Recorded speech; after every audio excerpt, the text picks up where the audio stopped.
పరలోక రాజ్యాన్ని దూరదేశానికి వెళ్లబోయే ముందు తన దాసుల్ని పిలిచి తన ఆస్తిని అప్పగించిన వ్యక్తితో పోల్చవచ్చు.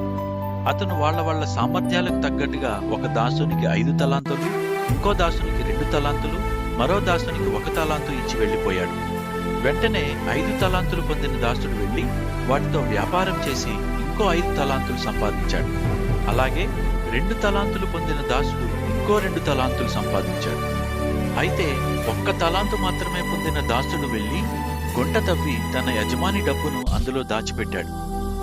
చాలా కాలం తర్వాత యజమాని వచ్చి ఆ దాసులు తన డబ్బుతో ఏం చేశారో పరిశీలించాడు. 5 తలాంతులు పొందిన దాసుడు ముందుకొచ్చి ఇంకో 5 తలాంతులు తెచ్చి, అయ్యా, నువ్వు నాకు 5 తలాంతులు ఇచ్చావు, ఇదిగో నేను ఇంకో 5 తలాంతులు సంపాదించాను అన్నాడు. అప్పుడు యజమాని అతనితో, శభాష్, నమ్మకమైన మంచి దాసుడా, నువ్వు కొన్నిటిలో నమ్మకంగా ఉన్నావు, నిన్ను చాలా వాటి మీద నియమిస్తాను, నీ యజమానితో కలిసి సంతోషించు అన్నాడు.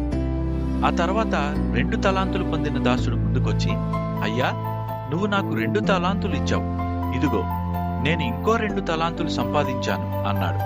అప్పుడు యజమాని అతనితో, శభాష్, నమ్మకమైన మంచి దాసుడా, నువ్వు కొన్నిటిలో నమ్మకంగా ఉన్నావు, నిన్ను చాలా వాటి మీద నియమిస్తాను, నీ యజమానితో కలిసి సంతోషించు అన్నాడు. చివరికి 1 తలాంతు పొందిన దాసుడు ముందుకొచ్చి ఇలా అన్నాడు, అయ్యా, నువ్వు చాలా కఠినుడివని, విత్తని దాన్ని కోస్తావని, తూర్పారబట్టని దాన్ని పోగు చేస్తావని నాకు తెలుసు. అందుకే నాకు భయమేసి వెళ్ళి నీ తలాంతును ఒక గుంటలో దాచిపెట్టాను, ఇదిగో నీ తలాంతు నువ్వు తీసుకో. అప్పుడు యజమాని అతనితో, సోమరివైన చెడ్డదాసుడా, నేను విత్తని దాన్ని కోస్తానని, తోర్పారబట్టని దాన్ని పోగు చేస్తానని నీకు తెలుసు కదా. అలాంటప్పుడు నువ్వు నా డబ్బును షావుకారుల దగ్గర జమ చేసి ఉండాల్సింది.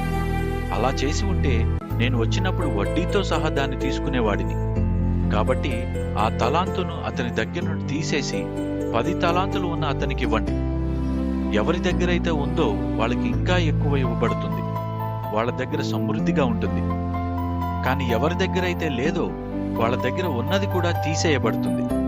ఆ పనికిరాని దాసుణ్ణి బయట చీకట్లో పారేయండి, అక్కడే అతను ఏడుస్తూ పళ్ళు కొరుక్కుంటూ ఉంటాడు.